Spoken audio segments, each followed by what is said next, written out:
No idea.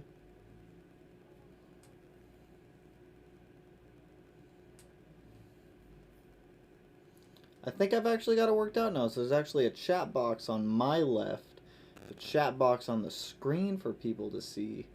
I think it's pretty solid. I think it's pretty solid.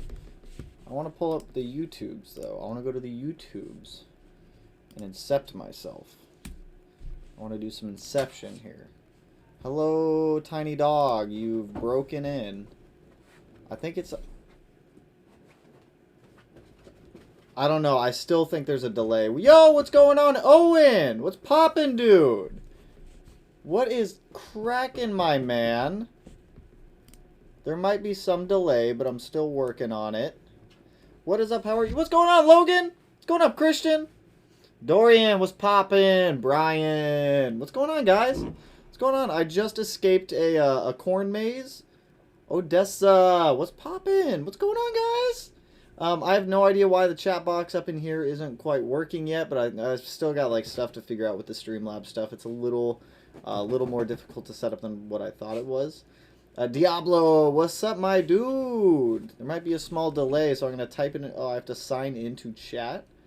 What do you mean? What happens if I hit sign in? Open in web browser? I guess I'll do that later. Whatever. I'll do that later. But I think for the most part, the delay... I'm trying to work out the delay issue with Streamlabs. Small dog, you're being very loud back there. What are you doing, dude? But what's going on, everyone? How's everyone's Sunday? How's the BRZ? The BRZ's chilling. I need to align the car. Aside from that, the BRZ's like pretty chill. No issues with it. Love the hoodie, bro. Hey, glad the hoodie made it there. And I was telling you guys, there's about a 10 to 15 second delay. I will have to play with that some more. I don't know why it's still doing all this delay stuff. There's no delay for me. That's good to hear. Super good to hear. It might be delayed for some, not delayed for others. Like I said, I just like got Streamlabs, so I'm like still trying to figure out how to work it and everything like that. There's a delay on my end. I can definitely see it because over here on my, if I like swap over to the screen share one, you can definitely see there's a delay between them. But for the most part, I think I've got Streamlabs pretty much figured out. There's a delay. I'll still work on the delay. I'll see if I can get that like worked out. Love all your videos. Super informative and entertaining. Appreciate it, Brian. Appreciate the support, my man. ETS versus Killer Bee headers. Both of them are very good options. Both of them are around the same price point also. I almost bought the ETS ones versus when I bought my Killer Bee ones, so it all kind of depends on what your budget is, what you want. You can't go wrong with Killer Bee and you can't go wrong with ETS. The ETS ones, from what I saw, do make a little more top-end power than the Killer Bee ones did, but you can't go wrong with either option. Why isn't this chat box like up here working? Chat box. Image. What if I bring that like all the way down there? That might fix it. I have no idea. Hopefully that fixes the chat box. I'm gonna have to play with it a little bit more. Groovy E, what up, dude? Got the notification on my phone. Gonna listen in while throwing in a kill switch on my bug eye. Ooh, that sounds like fun. Definitely sounds like a fun time over there. Brian, just about to put some taillight overlays on. And what do you know? Smedia goes live. What's going on? Yeah, I just got out of a corn maze. We went to a pumpkin patch. We all kind of hung out. Everyone in the house and a couple other friends. We all went out there, kind of kick it and hang out for a little bit. Pick up the small dog and show us. Small dog is he's not in here anymore. When he comes back in, I'll grab the small dog. He's running around playing with his new Halloween toy that we got him.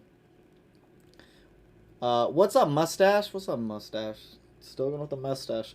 How's Corn Maze? Corn Maze was fun. Got lost in it for a little bit. For anyone that plays Among Us, we were calling it venting whenever we'd go like outside of the actual fencing in the Corn Maze to try to cut through. But it was definitely fun. We all had fun out there. Grabbed a couple pumpkins, walked around.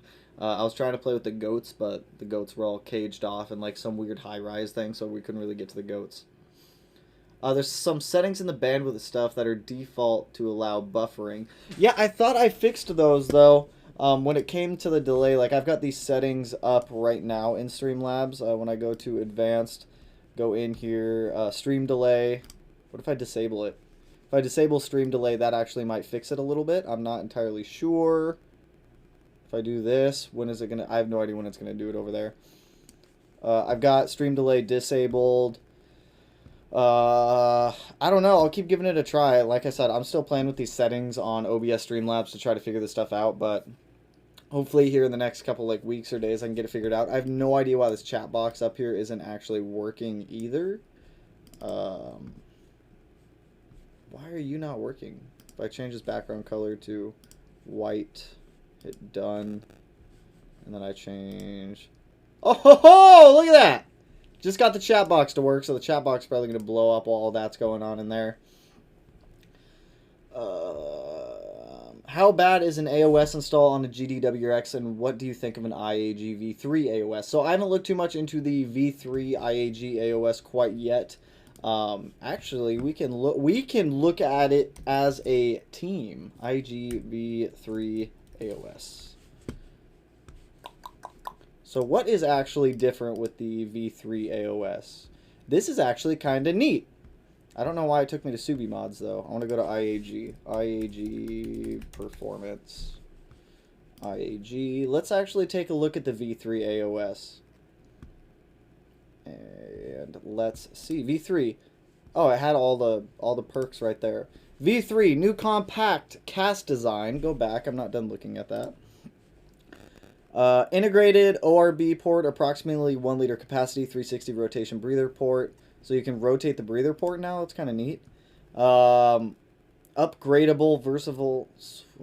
Honestly, the V3 doesn't look all that better than the V2. I mean, it does have some better options on it now. I think if you guys already have a V2 AOS, there's not really a point swapping over to the V3s. So, I mean, if you want an AOS and you don't have one, snag the V3. If you already have a V3, I wouldn't even worry about swapping over to the V3 from the V2. But still looks like a solid AOS. You can't go wrong with IAG. Ordering the V3 from IAG today for my S209. S209s, man, those things are gnarly cars. I want an... If I could ever snag an S209 for a decent price, I would definitely get one. Changing my taillight soon. On what car? The BRZ or the STI? The STI, I'm just fine with the factory taillights. The BRZ has the Tom's taillights.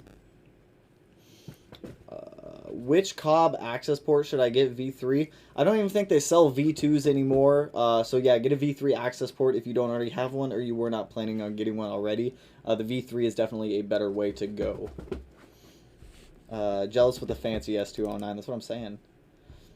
Stream delay will do it, but it might not apply until you restart. Good to know. So hopefully on the next stream then it fixes this. I'm going to start streaming a lot more than what I used to.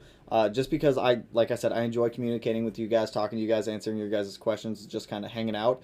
Plus, especially using this new like Streamlabs setup, I'm kind of digging it. I do want to adjust that down a little bit. Bring that like right there. Much better. Much better. Would you want to do custom SVX headlights? I could do custom SVX headlights, but the thing with like some of the SVX headlight stuff is on older cars, it's a lot more difficult to retrofit older headlights because you don't have a lot of room. A lot of them are a lot smaller. You don't have a lot of options of what you can do unless like you really start like getting up there in price, because then you're gonna have to start doing like projector upgrades, projector swaps. From that point, you're gonna have to start retrofitting the housing a lot more. So I mean, I can do SVX headlights. But typically I don't take on like more than one headlight build at a time. Like I've got another set in the garage that I'm building right now. So I mean, I could, it's not the cheapest, it's not most like the cost effective way to do it. But if it's something that you want to do and cost isn't really a huge of an issue, then yeah, I could definitely do SVX headlights. And there's the chat box. There it is. Popped up. Took a little bit. I had to move the layer in it in Streamlabs because it's kind of like Adobe products where you have to have layers, and then whatever's on the top layer shows versus going all the way down to the bottom. So it's kind of neat. V3 install is no different.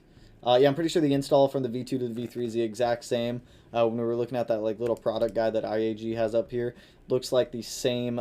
Honestly, all of the same ports, all of the same install stuff when it comes to that new V3 over the V2.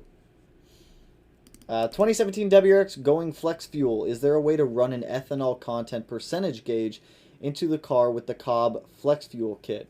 So the flex fuel kit will tell you your ethanol percentage on the access port. So I mean, there's not really a gauge, like a hardwired gauge that you could run. I mean, you can run a sensor gauge like you would like an AEM gauge or something like that if you really wanted to. I'm pretty sure AEM makes one and a couple other people, but If you really wanted to, you could, but the access port will display the flex fuel information for you for whatever ethanol content that you are on.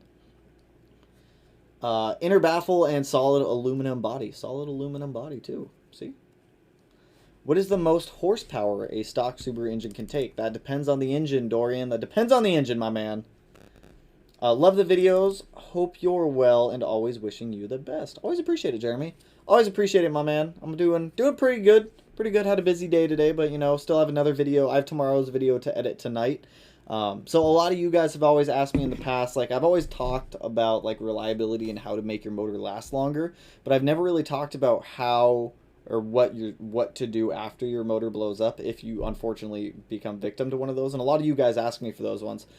So tomorrow's video is kind of like, what do you do after your motor blows up? Like, what are your options? So doing a couple more discussion videos, getting into the mix as I start doing some more of the H6 stuff, a couple BRZ things here and there. Did you ever get a chance to look into Motul Sport Ester? I have not had a chance to look at it yet, but it is on my whiteboard to look at it, so I will definitely take a peek at that one. Just got this on my car. Very nice. Very nice, my man. V3 is constructed differently, but connections are all the same. Yeah, I'm pretty sure it's just interior baffling that's different. When we were looking at it, I mean, it doesn't show the interior baffling. Actually, it might if I hit shop now on this. Let's do a screen share.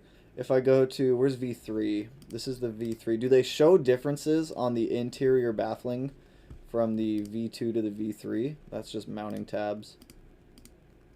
I'm not seeing anything for interior baffling.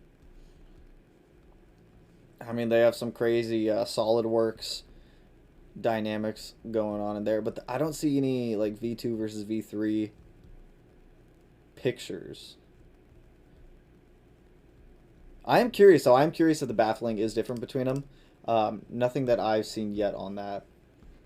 What size turbo am I going for on the flat 6? So the turbo that I'm going to be using on the STI is going to be a Precision 7135. It's going to be a ball bearing turbo. Should make around, I mean, it should make the horsepower. It's rated up to a little over 1,000 horsepower, so we should be solid on that. So Precision 7135, that is the turbo that we are going with for that build. What's your plan for building the STI headlights? I have a 2017 limited WRX with LED low beams and wanted to know if there was an upgrade to be made other than changing the lenses. So on my headlights, what I'm going to be doing is I'm going to be doing like the fun show car stuff just on mine. Demon eyes, probably an etched lens for the low beam LED. I'll probably swap the high beam over to LED also, and then I'll probably end up, I probably won't do a halo in there, but I like to keep my headlight builds pretty basic. I don't like them being like super flashy unless I like can turn them on and want them that way. So for the most part, my headlight build is going to be pretty simple. When it comes to upgrading the low beam, there's not too much that you can do. It's not like it's an LED. So with the limited headlights where you have an LED low beam, if that LED low beam ever goes out, you have to replace the entire headlight because they don't sell replacement LED boards, which is unfortunate, but I mean, at least you have a parts headlight. Thanks for the suggestion. Anytime. V2 access ports are also discontinued. That is also a good point. Lord Pro Gaming, what's going on, my man? TJ, good evening to you, my friend. Felipe, what up?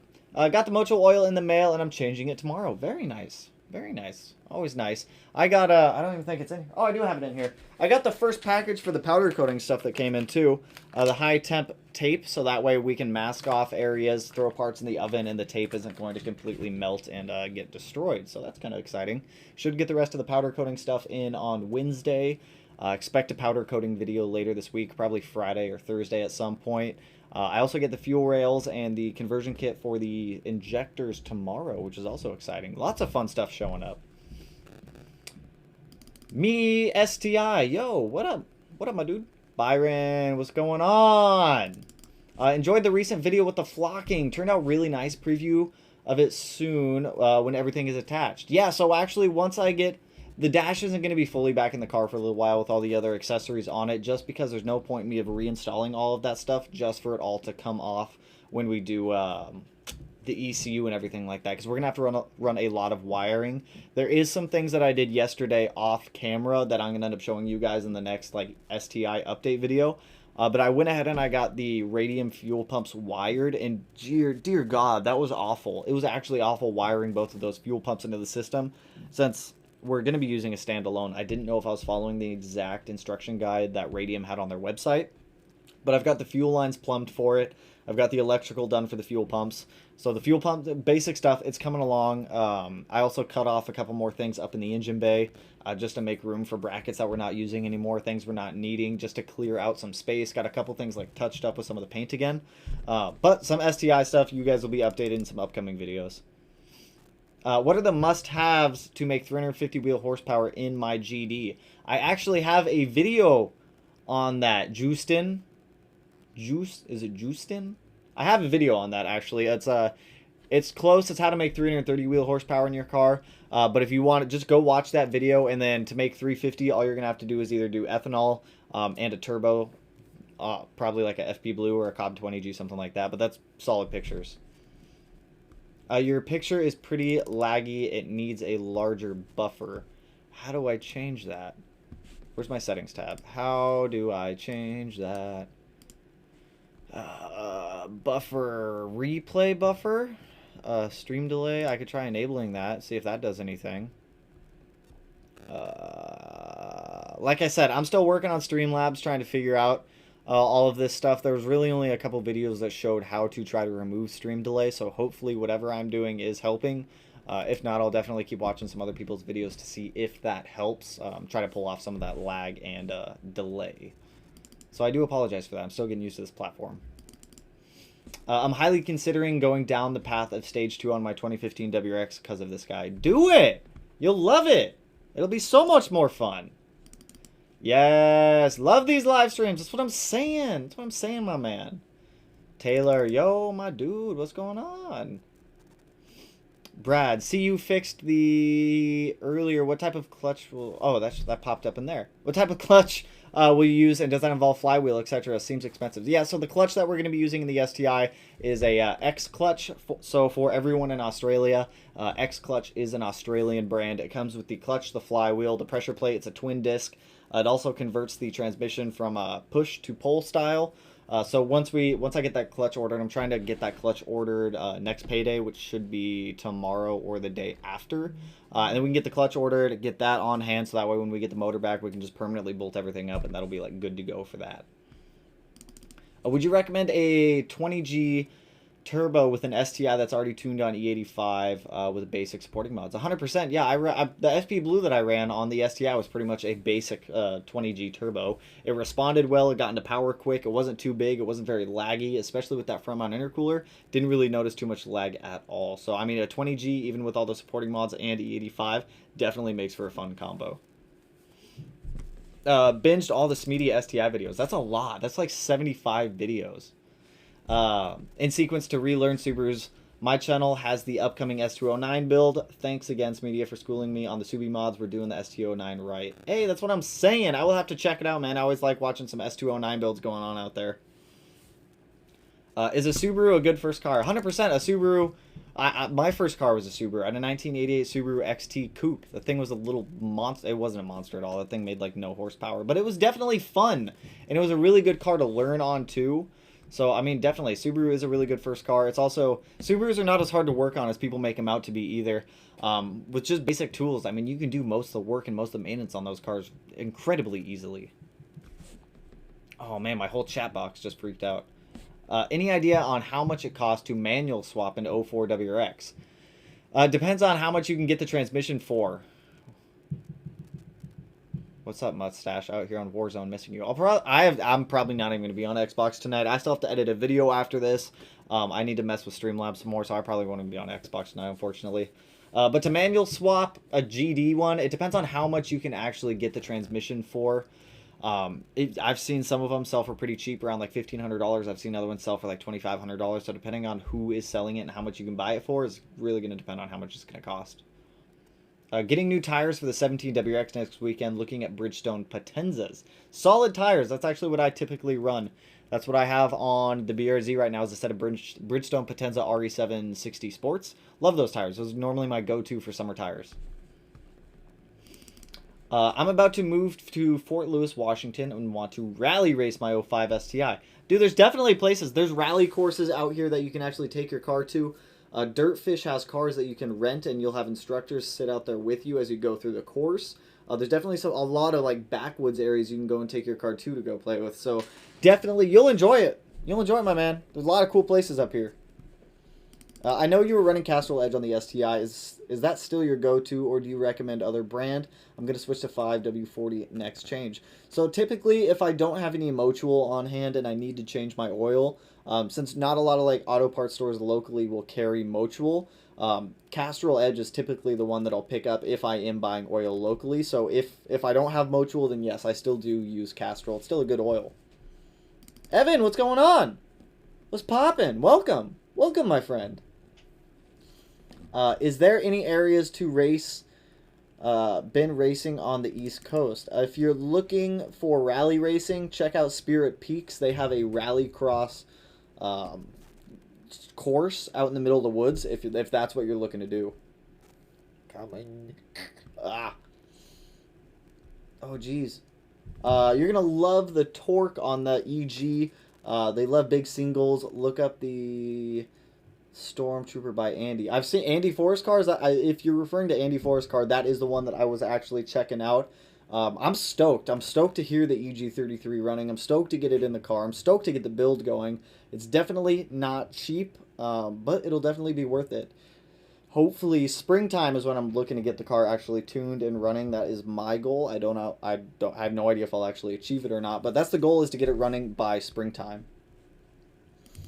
Would people pay to have their LED lights diagnosed and repaired?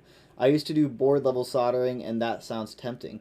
I'm sure people would be willing to do it. You keep in mind that you'll have to open the headlight, remove the board. The board's super easy to get to. And then once the board's out, I have no idea how to repair boards. So if that's something that you feel like you're comfortable doing, I would go on eBay and try to find out some like burned out boards or burned out like limited headlights and see if you can repair them. If you can, that's definitely a service I think people would pay for.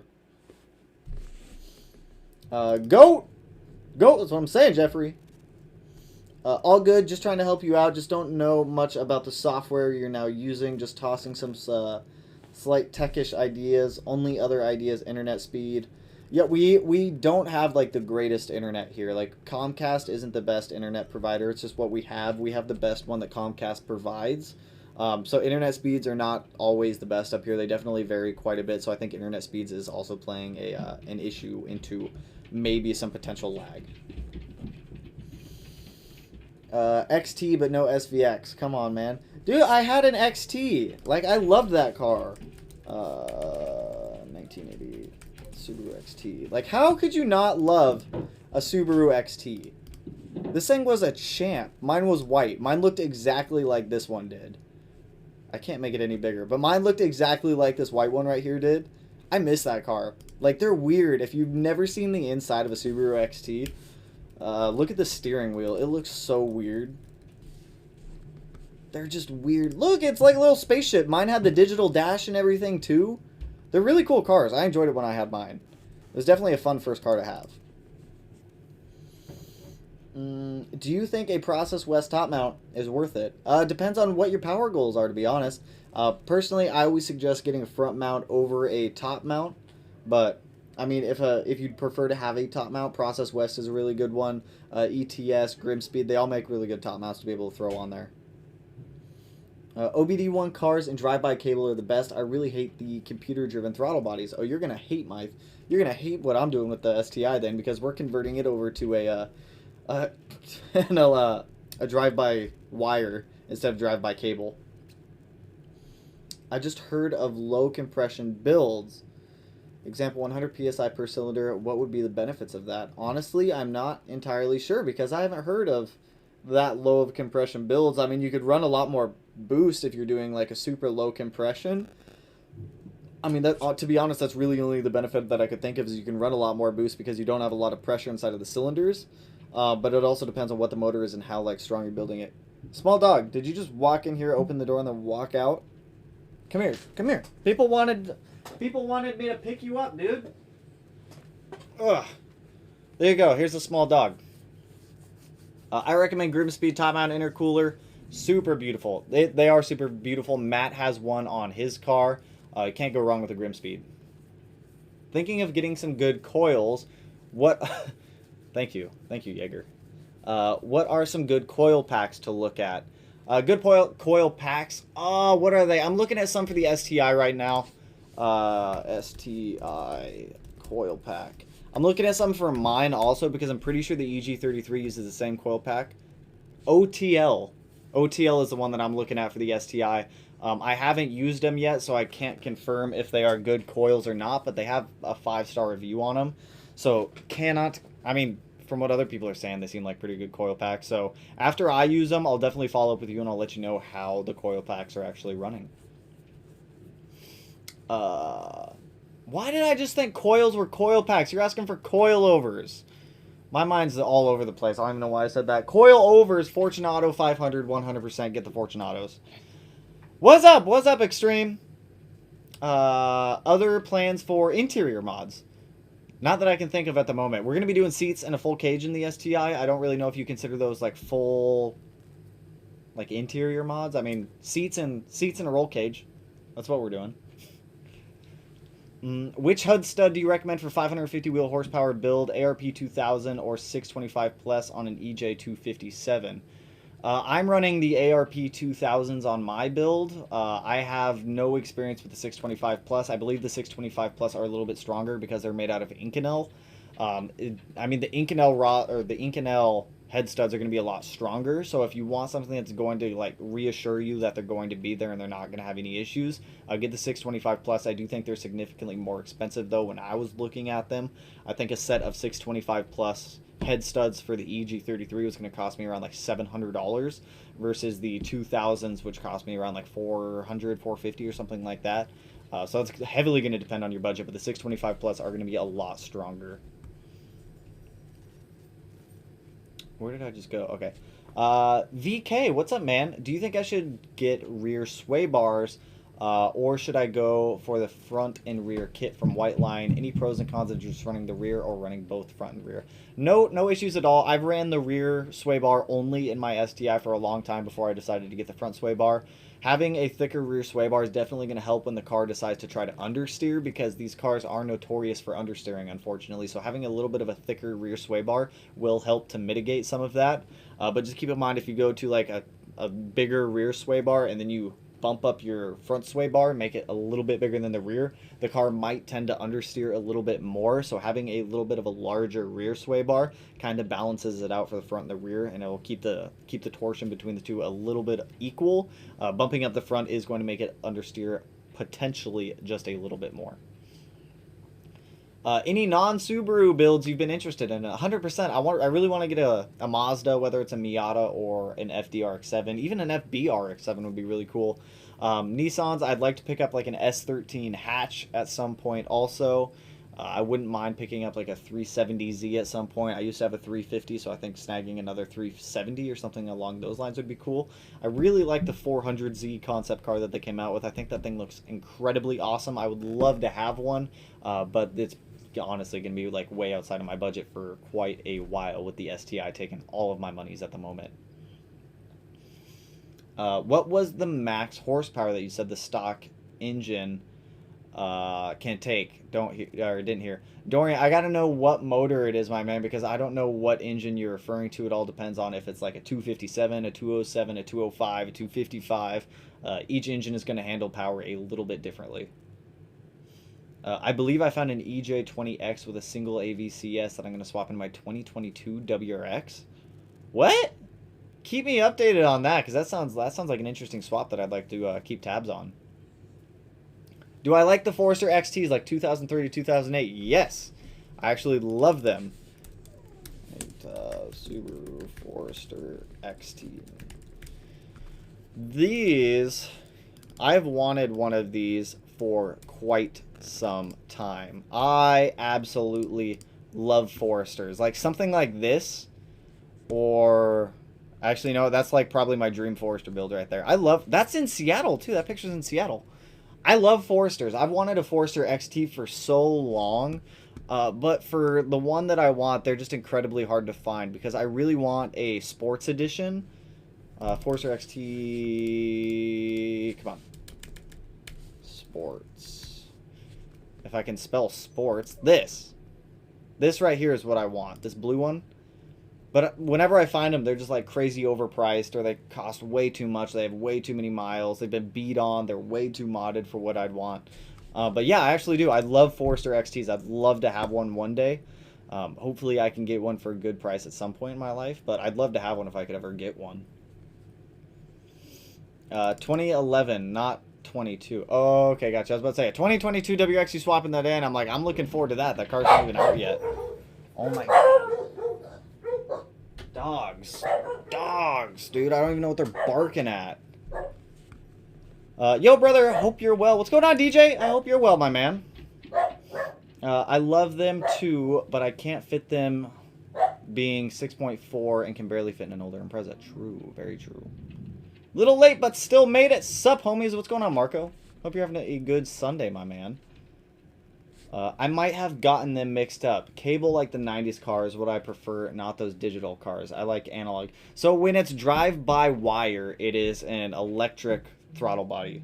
If it's drive-by cable, then it actually has the cable going from the accelerator pedal to the throttle position sensor or the throttle body altogether. So drive-by cable is the actual cable. Drive-by-wire is electronic. LS2 will work with the EG as well if you want to save some money. Good to know, actually, because I've been trying to narrow down some coil packs that would actually work with that car. I think we're just going to have to make some custom brackets at that point to be able to get them. And I heard that LS coil packs are always like a good and safe bet to go on those ones. So if I can snag some LS2 coil packs, that would definitely make things a lot better. Am I going to have a hard time getting any of these parts in Australia? The Cobb access port is quite pricey here. It's pricey out here too. The access ports, they keep bumping them up in price. I remember when access ports were like $500 brand new, and then they just keep bumping the price of them up. I think they're up to like almost $700 now for an access port. It's stupid. I'm not quite sure how shipping is going from United States out to Australia. I know that there's a lot of like Australian local manufacturers who make a lot of Subaru parts out there as well, so hopefully they can help keep some of the cost down on shipping. But as for like the US stuff, I have no idea how long it would take or how much it would cost to get things out there. Oh god, profit for profit. Pull those seats out and just throw them away, man. You pooped on your seat. If you're pooping on your seat in your car, take it out. Throw it away. Start over, buy a new one. I wouldn't even try to clean that, to be honest. Just don't gamble with a wet fart. Hello there from Miami. What's going on, Al? Hope you're doing good. LMAO at profit. Any clue what would cause lean AFR at cruising RPM? I have a stage 1 FAWX Cobb intake. I don't get drop in dam or check engine light, but I can feel the car hesitate when it starts to lean out. Are you on stage 1 FAWX Cobb intake? Are you on an OTS tune or a Pro tune? If it's a Pro tune, your tuner can correct that. If it's an OTS tune, you might have a leak somewhere in the system, whether it be vacuum or on the positive or the negative side when it comes to that. It could also be your AFR sensor going bad too. I've seen a couple O2 sensors go out and they start to lean out a little bit. But if you are also monitoring your AFR on your access port, typically it reads upstream pre-turbo. So I believe that the FAs have a O2 sensor pre-turbo, and that's the one that your access port's going to pull information off of to display the AFR values for you. So you might just have a bad O2 sensor from it heating up a ton. Not entirely sure, but those would be the two spots that I check.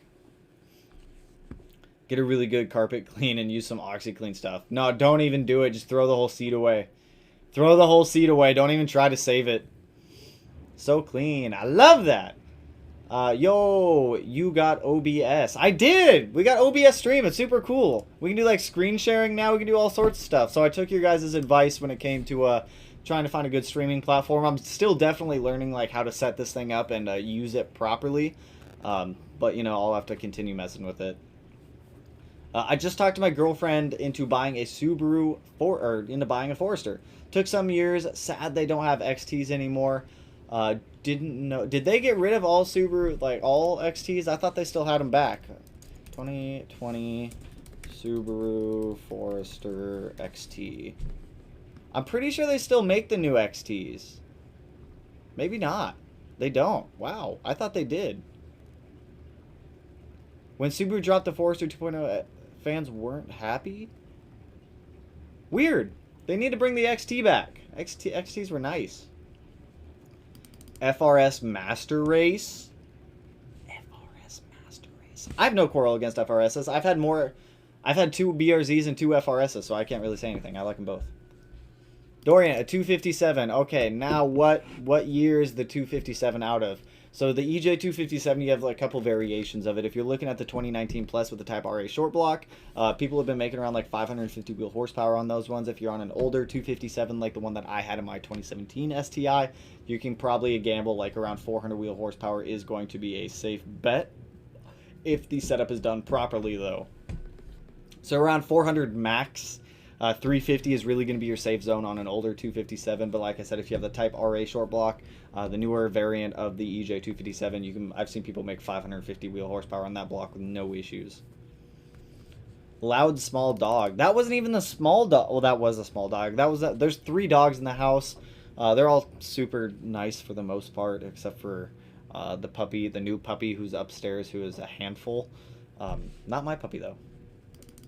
Would you be willing to jump on a rally support team because you helped me make my car 10 times better and more reliable with your channel?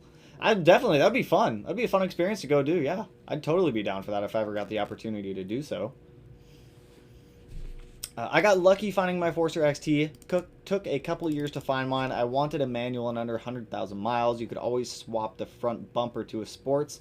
It's pretty easy. True, you can always swap the front bumper to a sports, but if I'm gonna buy the Forester I've always dreamed of, I want it to be the one. I want it to be factory sports model with all the extra goodies that it comes with. I mean, yeah, we could do a bumper swap on it. We could EJ swap it as well, but I'd want a legitimate sports model if I could find one. A World Rally Blue sports model, 2008 Forester XT. That was a mouthful, but I'd love to have one. Yo, dude, playing little Warzone, but wanted to drop in and say you've been a great resource for a new subi owner and enthusiast. I'm driving in to trying to fix a scratch next weekend. Hopefully you get the scratch taken care of. And anytime, my dude, like I said, I'm always here to try to help you guys out as much as I can. I mean, I do what I can, but there's a lot of comments that come through. There's a lot of messages. Whenever it comes to YouTube comments, though, that's always one of my priorities, to get back to every single YouTube comment. Sometimes YouTube does freak out a little bit and it doesn't notify me when all comments come through. So if your comment doesn't get an answer, I promise you it's not me ignoring your comment. It's probably the fact that YouTube didn't notify me of the comment. But for the most part, I do try my best to get back to every single one. I've heard a lot of negative things about cold air intakes. Should I buy one? Cold air intakes, I mean, personally, I don't like cold air intakes. I wouldn't buy a cold air intake, especially being up in Washington State. I just don't like how low they sit to the ground. They have the potential to suck in water. I mean, generally, the water is going to have to travel a long way from the intake filter up through the turbo inlet, through the turbo, through the intercooler piping, and then through the throttle body to get into it. And if any water does make it in, I mean, you'd have to drive through some deep water. But personally, I'm not a huge fan of cold air intakes. I mean, as long as you're tuned for it, it's just fine. Just don't be driving through like super deep puddles and like revving your car like extra going through those puddles, and you should be just fine. Excited to see what the FA24 has in store for the new WRX and STI. Same with what Prime Motoring has done with their FA24s that they've been playing with. I mean, they've made some really solid power out of the shop cars that they've had over there. I am interested to see what Subaru will do with the FA24 and what enthusiasts and like vendors, aftermarket manufacturers, are going to do with the FA24. I do foresee a lot of power being made, but I also foresee a lot of damaged engines potentially too, just because we don't know how to properly modify an FA24. No one has really done it outside of Prime Motoring, so I think it's going to be a big learning experience for everyone when the FA24 comes out. I don't think it's going to be as easy as just buying bolt-on parts like it is with the EJ that has been around for a very long time, and all of these modifications have been proven for it. So I think there's going to be a lot of trial and error with the FA24 setups when it comes out, but it'd definitely be interesting. I'm looking forward to seeing what they do with it when it comes out. Do I ever mess around with paintless dent repair? The extent of my paintless dent repair is a GoPro suction cup mount, and I just stick it onto the paint and hope that the dent comes out. That's about the extent of my paintless dent repair knowledge and skills. GoPro mounts. Much appreciated, homie. Anytime. Do I detail my car? Like, do you have an orbital, or do you pay someone else to? No, I don't pay. I'm super cheap. I am, like, incredibly cheap whenever it comes to anything. I don't pay anyone to do anything outside of a realm that I feel like I can't learn how to do, or that I cannot do. So the only time that I ever pay a shop to do something is pretty much only for tuning. I do detail my own cars. It might not always be the right way to do it, but the results that I get for doing it myself, I'm more than happy with. Especially with the cost savings of doing it myself versus paying someone else to do it. Because detailing prices, those get expensive quick. Those get, like, super expensive. Nice content again, bro. Hey, thanks, Kevin. Appreciate it, man. I'm on a Cobb 1 Plus SF OTS tune. I'm wondering if I fondled the intake piping wrong. It's possible. I would just go back in there, check your setup out, especially if it's starting to run lean a little bit like that. Maybe you're sucking in more air than the car thinks. Maybe the tune isn't taking to the ECU properly, or accordingly also. That's how OTS tunes are. I mean, sometimes they just don't fully communicate with a lot of cars out there. But hopefully you get it taken care of, dude. Hopefully it's nothing major. Paintless dent repair takes a lot of years to be good at. Don't try it yourself. You'll mess. See, that's what I'm saying. I don't know auto body stuff, and every time we do auto body stuff in the garage, I always give you guys fair warning that I have no idea what I'm doing. So anything outside of paintless dent repair that is not a GoPro suction cup mount, sticking it on a dent and pulling on it, I have no idea. It's like black magic wizardry when they do it. I have no idea how they do it. How high do I plan on revving the EG to? That I'm not entirely sure, because the heads are being built on the EG, but I don't know what they're going to be capable to rev to. I don't even know what the stock rev limit on an EG33 is, but now I'm kind of curious. Stock rev limit EG33. What does it rev to? I don't even know what it revs to. I have no idea what it even revs to. But I have no idea. When we get it on the dyno, we'll find out what it revs to, though. Got tiny pebble dents. That's not fun to. That's not going to be fun to try to pull out. Why do subi engines cost so much to build for power? I've seen many builds that get close to 30K to hit 700 wheel horsepower. Why not engine swap at that point? So that's a good question. The reason that Subaru engines are so expensive to build is, if you think about it, a normal engine, it doesn't have case halves. It doesn't come apart in two pieces. So you have two pieces of the engine to machine. When it comes to heads, no cars have two sets of heads unless it's a flat engine. All like standard engines, they have one head. So you're paying double the cost for pretty much everything. For cams, if you look at it at cams, most cars only have two cams. They have an intake and an exhaust. If you look at a Subaru engine, since you have two heads, you need an intake and an exhaust cam on both heads, so you're paying double the cost again. So it's just the fact that it's a flat engine. It's not the cheapest engine to build.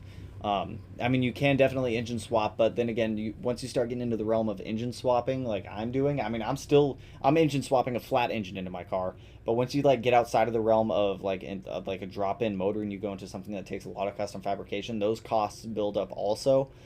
That can be incredibly high. So I mean, it all depends on what the owner wants, how much power you want to make, what your budget is, what you're okay with doing, because most people don't want to like hack up their car, chop up their car to fit in like a custom motor in there, or a motor that's not meant for that car either. So I mean, it all boils down to what people are comfortable doing.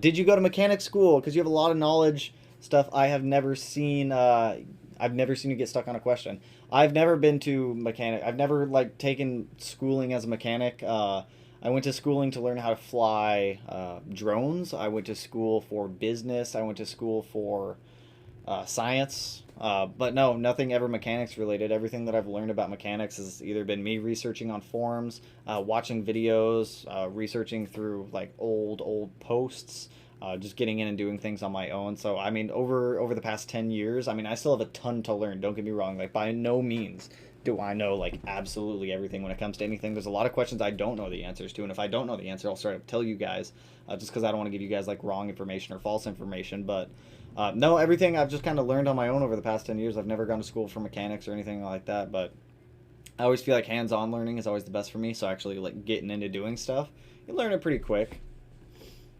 What's the easiest way to get Plasti Dip off of wheels? Pressure washer, something with high pressure, and just blast it all off. Had to take a break from homework to catch a live. Hey, what's going on, Gino? Glad you're taking a break from homework, my dude. I definitely know how that goes. When I was in school, I used to like homework every single night, and it gets old. It's like super quick doing it that way.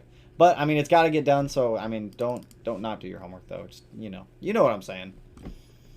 I agree with Gibson on dent repair. I had a bad dent. Yeah, I have no idea how to do dent repair. If you have no idea how to do dent repair, I would not.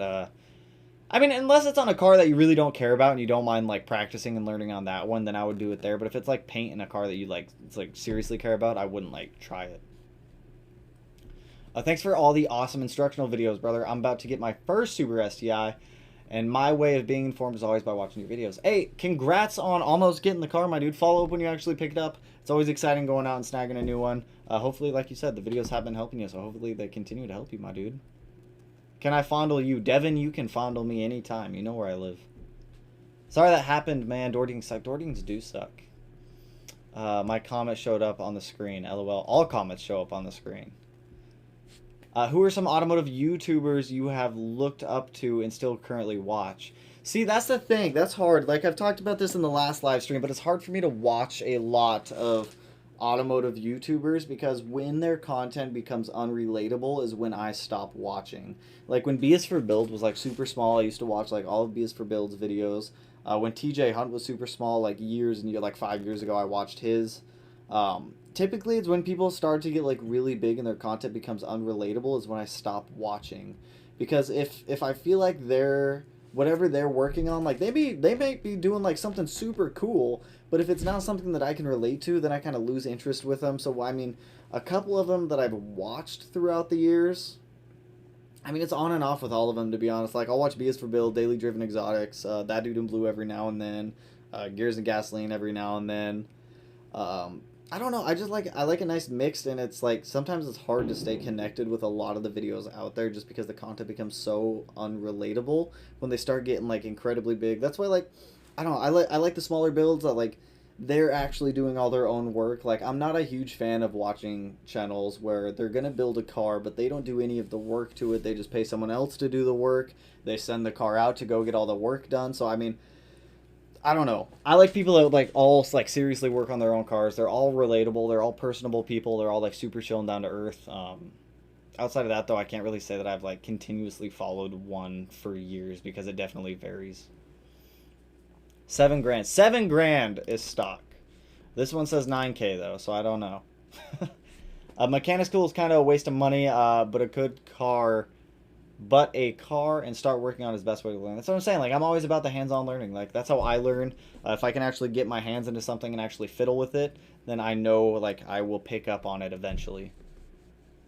When do I think I'll drop the EG into the STI? As soon as I get the motor back. I'm still waiting on the motor. Out front still has the motor down in California. The last update I got from them was that the closed decking was done. We sent the crank out to be nitrated.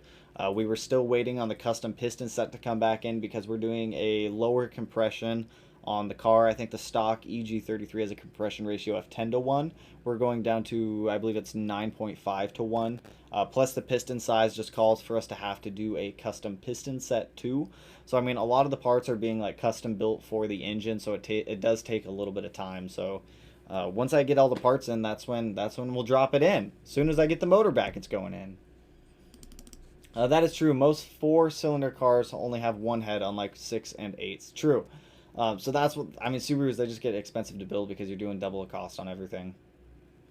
Andy had it in his to 9 or 10K, making 1,200, then backed it down a bit to 8K to gain back to the torque. Ooh, that's what I'm saying.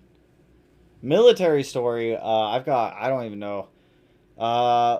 There was the time we ended up on Goat Island in Louisiana. I mean, that was a fun one.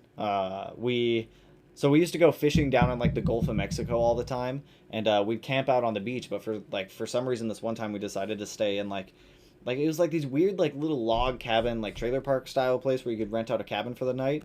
And we drank way too much, and then at like 3 a.m. there was like an island in the middle of this giant lake. So all of us swam out to the island, drank a beer with the goats, and then started chasing goats around. You do some weird stuff in the military. I'm going to be straight up honest with you. Like when you're on 4-day weekends and they let you go have free reign, you meet like awesome people when you're in the military, but I promise you, you guys are going to do some weird stuff. Besides inline engines, true. I will hit you on Facebook. I retire this year from the Army and might have the opportunity from Wounded Warriors to have funding to make a team with. Woo, let me know, my dude. That'd be awesome. That'd be an awesome opportunity to be able to do so. Jimmy Oaks is the best channel aside from yours. I will have to check out Jimmy Oaks because I've never heard of Jimmy Oaks before. You can fiddle with it. Devin, I don't know what you're trying to fiddle with, man, but this can get weird real quick, and I'm down for that. What features of the STI will I be losing, eliminating with the swap? Good question. Airbags. So we're losing the entire SRS system because it's just not going to communicate well with the new ECU. So I'm pulling all of the airbags out of the car.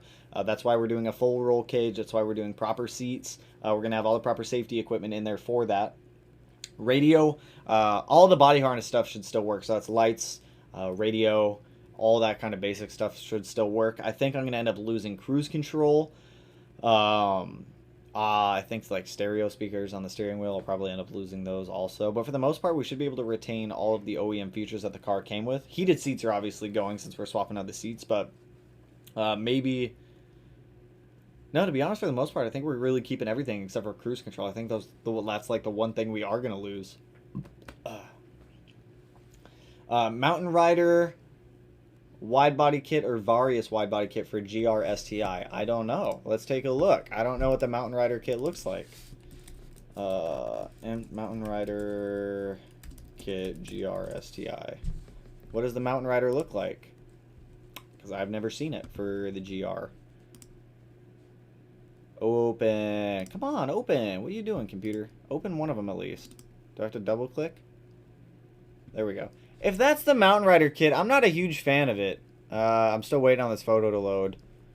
I don't like how the front of the... There we go. Now it's like clear. I don't like how like the front of the fender dips down to the bumper. It just gives it a weird look. I think the rear fenders look really good on it, but the front fenders not so much. I've seen the Varius kit. The Varius kit looks pretty... Varius. I don't know how you guys pronounce it. Varus? Varus. Jesus. The Varus kit looks a lot cleaner in my opinion. I think it conforms to the body lines a lot better. The Mountain Rider kit, it just looks odd. It looks a little off in my opinion. Varius looks a lot cleaner. What's up, Battle? What's up, E85 STI? How you doing, man? Adam, what's going on, dude? What's up? I'm just out here live streaming, kicking it with you guys on the Sunday night. Lone Wolf, love your content. Been watching for a while. Got a dyno day coming up on Wednesday for my WRX and just went over your pre-dyno checklist. Should be good. Can't wait for the numbers. Ooh, follow up. Follow up with me. Let me know how much power you make. I always love hearing about your guys' dyno day stories. Dyno days are always like exciting and terrifying at the same time. My beer of choice, you guys are probably going to heavily judge me if I tell you my beer of choice, but it is Platties, Bud Light Platinums, or Coors. You can't go wrong with Coors either. Blue Moon is also another good one. You know what? As long as there's like beer around, I really have no preference on it. If there's, actually, I take that back. PBR, I won't touch PBR. And Natty Ice. No Natty Ice, no PBR. Anything aside from those, I'm pretty solid. Just bought the Carboy short shifter and bushings. Hopefully, they're much better than the OEM short shifter. You will love the Carboy. It is literally a night and day difference between the Carboy and the OEM one. What is my dream car to own? Do you potentially see yourself bringing one to the channel? Yes, actually. I will show you. Oh my god. How do I tell pull? 911. I'm having a hard time typing tonight. I don't know what year, but if I could ever snag an older 911, I'd love one. I would definitely love to have an older 911 at some point. These have always been my dream cars. I mean, I love Porsches because they're like an advanced version of Subaru. If I could ever get a Porsche, like even the newer GT3 RS are definitely my like super dream car if I could ever have one. GT3 RS. If I could ever get a GT3 RS, not in that color, white. A white GT3 RS would definitely be my dream car. By the time I die, I would love to have one of those. Do I ever see myself bringing one to the channel? Those are very expensive cars, and I don't think I can ever afford one, so probably not. But if I can ever snag an older one for a solid deal, 100%. New Supra, new Z, or new Subi all the way. If I had to pick between the new Supra, the new Z, or the new STI, I'm going to be honest, I'm going to get the 400Z. I would definitely get the 400Z out of all those choices. I've played with a lot of Subarus over the years. The new Supra isn't too appealing to me, but the 400Z I think would be a really fun car to have. It's pretty much a revised, newer version of the 280Z, and I love the 280Z. I used to have a 280ZX because I couldn't get a 280Z, but I would definitely get the Z if it was between those three. I'm excited for my Foz XT to get tuned next month. I'm excited for you to get your Forester tuned next month. I love people going to get tuned. That's crazy. He has a rear-wheel drive KA24DET Honda Civic LS. Oh, I will have to check it out then. It sounds like he has a lot of cool cars going on over there. Ryan, what up? Going to get a quick-release steering wheel since airbags and stereo controls are out. I will be swapping over to a quick-release steering wheel. I don't know which one yet. The Type RA steering wheel that I have in the car now will end up coming out of it, just because since we are losing airbags, there is some weight savings there, and I'd like to get like a quality quick-release setup. Because I've seen a lot of aftermarket wheels where if people are holding them, I've seen them like break off like half of the steering wheel. So I'm definitely going to be doing some research into some higher quality steering wheels. But yes, we will be doing a quick release conversion on the STI since we're deleting all the airbags. Your computer may require more RAM for all the stuff you're making it do or possible other upgrades. I'm using an iMac right now. iMacs are the best for editing that I've come across. I can't afford to buy a new computer, so for the time being, unfortunately, this is what we have to live with. If the stream quality is kind of bad, though, let me know, and I can jump back over to doing normal YouTube streams and not use Streamlabs. But I mean, we'll figure it out as we go through here. Tanner, Christopher, hello. Connor, hey, good evening, Smedia. What's going on, Connor? How you doing, man? What pushed you to start making YouTube videos to begin with? Good question. So, before I started doing YouTube, I was a product manager for a biochemical engineering company. They made cleaning products that were used in gas stations, and since I was the product manager, I had to look over all like 25 products that I had.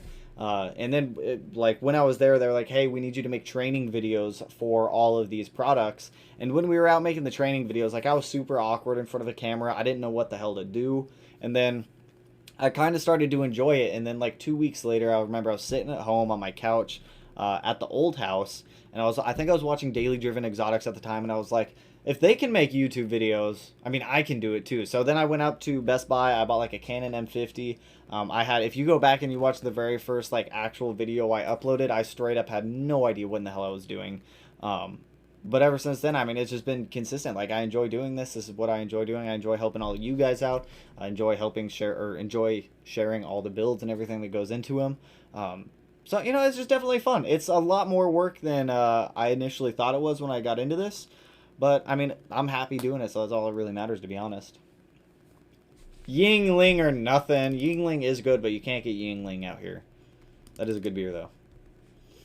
Dude, the 2015 Plus short shifter kit is one of the most painful mods I've ever done on that car to date. I completely agree. When I first did it, the very first time I did it on my old 2016 WRX, pulling out the shifter and like completely disassembling it, taking apart was easy. Putting it back together was the hard part.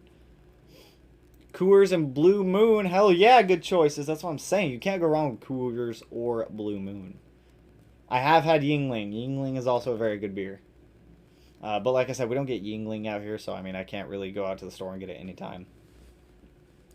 Will I do a video again checking out subscribers' cars? Yes, we're doing one tomorrow, actually. Now that I have the ability to do this whole screen sharing setup, we're going to be doing the subscribers' garage videos live.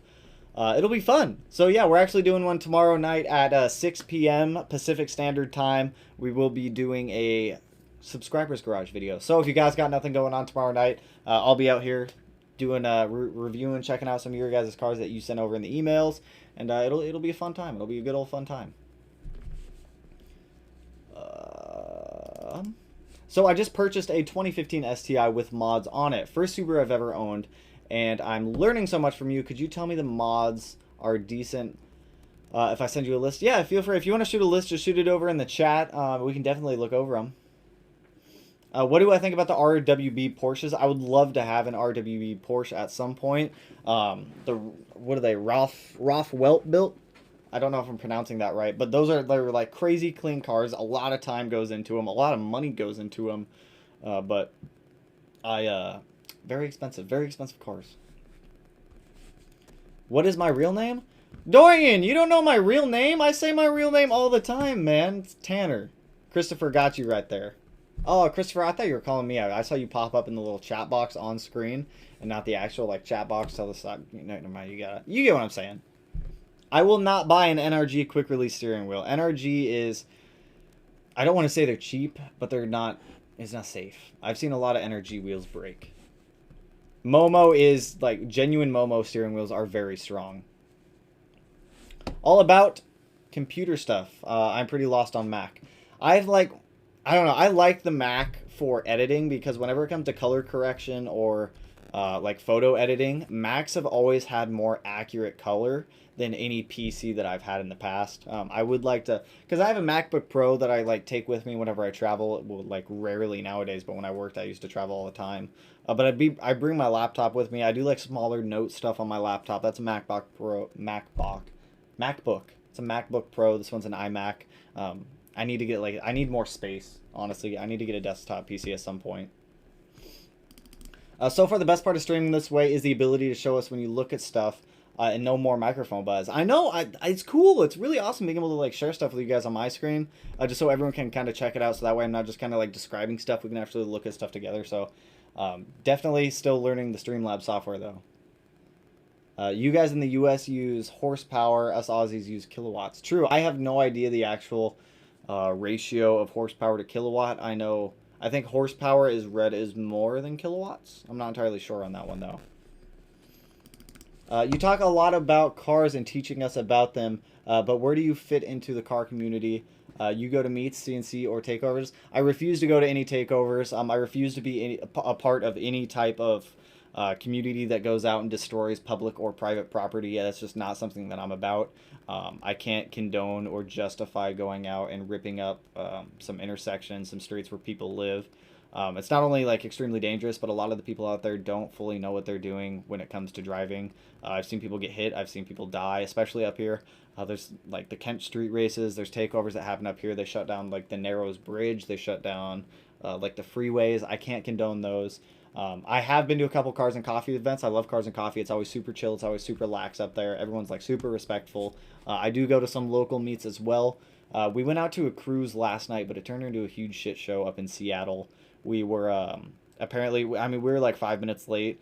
There was like way too many cars. We tried to get in and like go hang out with everyone. There was like GTRs, Supras, R8s, FDRX7s, everything you could think of. But as soon as we got up there, the whole thing turned into a shit show. Everyone got lost, scattered. But I do go to meets. I do go to Cars and Coffee and stuff. I just do not condone the ones that actually destroy public or private property or endanger people, just because I'm not about those. Best of luck on getting your dream car. Just keep the goal in mind, and you'll get very close. That's what I'm saying. One day we'll get there, or not. I mean, you never know. The goal would be to get there at some point. Stuff the beer, get a Voodoo Donut. Haven't been there in about 2 years. I haven't been to Voodoo Donut in about 2 years. I think the last time, actually, I think it's like 4 years. The last time I had a Voodoo Donut is when we went down to Oregon to watch the solar eclipse. When that happened, for anyone who was up in the Pacific Northwest and remembers that big eclipse, I think that was the last time I got Voodoo Donuts. Wanna come to Australia or review my car? I'd love to. I haven't been to Australia in a while. Last time I was in Australia, it was for my stepdad's work. He worked at Boeing at the time, and we were down in Melbourne. I was down there for like a week. Super cool country, super cool city too. Very, very fun when I was down there. Hopefully my car gets featured. All of them get picked randomly, so as long as it's an unopened email, it'll get reviewed at some point. But like I said, I'm going to be doing a lot more of these streams too, so the Subscribers Garage videos are going to happen more often now that I can actually screen share with everyone. We can do them live. I think it'll be a lot more fun to do them live versus us recording them in the garage and then just uploading them. I think it'll be a lot more interactive for the owners to be in the chat too as we're reviewing their cars versus just kind of filming it, giving our thoughts on it, and then going to the next one. We used to not be able to get Yingling, and this was in Ohio. Was illegal for the longest time. I had a lot of friends. Why was it illegal? It was beer. Horsepower better than kilowatts because U.S. came first. What? I don't know that one. Yeah, it kind of sucks. It's only northeast thing. It sucks to go down to Florida. I know. I have a buddy who lives up in Vermont. I've been trying to go up there and kick it with him and drink some Yinglings and hang out. Hello, Smedia! I'm picking up my WRX-ST on Friday. So excited! Hey, congrats on the car, my man. Follow up with me after you pick it up. Definitely always love hearing your guys' stories of you guys going and picking up your new cars, hanging out, kicking it, and enjoying them. Dungeons and Dragon interior. I think I read that one wrong. D&D interior has some good quick release options. Highly recommend. Plan on getting the setup for my Miata. I will definitely check it out then. I don't know why. I mean, I know why I initially thought that was done. That's just like the D&D. Whenever you hear D&D, you think of Dungeons and Dragons. I cannot be the only one who thinks that. But I'll definitely check them out. Color is more of a monitor thing. Max screens are really good. A PC monitor for editing are crazy expensive. True. I do a lot of photo editing, obviously a lot of video editing also. So, I mean, color correction and responsiveness of, like, Adobe Premiere is always something that's, like, high on mind for me whenever it comes to, like, buying a PC or a computer. It can definitely help you spec out a PC when you decide to build one. I build about 50 PCs and keep up with the tech. Good to know. Good to know, because I've never built a PC before. What's a good reliable STI year? If you want like the most like absolute most reliable STI year ever, 2019 plus, because they have the better short blocks. They're definitely going to be more of a, especially if you plan on modifying the car, they're going to be a little bit better at retaining power. So 2019 plus is probably going to be the most reliable setup that Subaru has built for those. What do you think of the FA20 platform from a reliability, efficiency, power potential standpoint? Good question. I think that the FA20 is a very reliable platform. It's a lot more efficient than the EJ is. I'll be the first to say that one. And fuel economy is also significantly better on it. It's really good at making power up to about 400 wheel horsepower. Once you hit about the 400 wheel horsepower point, that's when it starts getting a lot more expensive to start building those FA20 platforms. But it's a very good engine to build on, especially for someone just coming into Subaru. They are a little more complex to work on than an older EJ would be, but still a good platform to learn on, still a good platform to build off of. I remember some people doing takeovers at a meet in a parking lot a few years back. I was so angry when they hit my car and insurance decided to total my S2K. See, that's what I'm saying. Like, I just can't be a part of those meets. They're a little bit reckless. They're a little bit dangerous. Insurance definitely isn't going to cover you if anything happens like that. This is not something I can condone. PC is plug and play, super easy to build. If you can build a car, you can build a PC. Good to know. I work in IT and working right now. I feel it, my dude.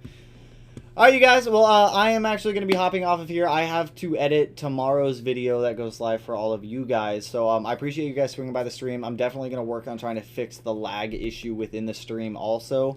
So hopefully that smooths out a little bit more. And tomorrow night we're going to be doing a Subscribers Garage video live stream version. I'll see if Matt wants to come down and do it with us too. But look for that at 6 p.m. PST tomorrow. We're going to be reviewing your guys' cars in a live stream. It'll definitely be a good time. But like I said, I appreciate everyone swinging by, and I'll catch you guys tomorrow night. Have a good Monday, everyone.